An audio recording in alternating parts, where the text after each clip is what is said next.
So my name is Patrick Sullinger. I'm originally from Rexburg, Idaho. I currently live in Salt Lake City, Utah. My wife and I, Ashley, have been married for 10 years this summer. So in 2010, my wife and I dropped our daughter off at a family member's home. And it had been a while since we had been out on a date, so we decided to go to a movie that night. She had slipped by a bunch of adults that were there at the house at the time and fell into a canal that was behind their house. We spent about a week in primary children's before we lost her, and she was our only daughter that we had at the time.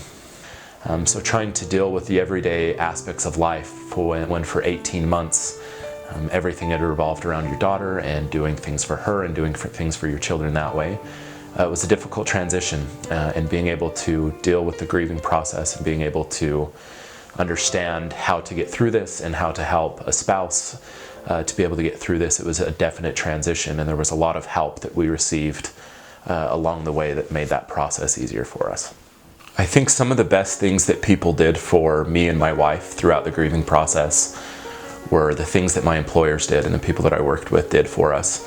When I started a new job down in Salt Lake City, my boss was aware. He had told me when I got hired that no matter what, I always had her birthday and the day that she died off, and that was on him, that I had that paid day off. And it meant everything to me, that it meant everything that somebody cared, and it meant everything that somebody was trying to understand and trying to help me get over what we had been through and the difficult times that we had had that way. There was countless other things that people did, just from phone calls to dropping stuff off anonymously. It was those type of things that made the difference and helped us kind of get over and help me specifically understand and go through the grieving process.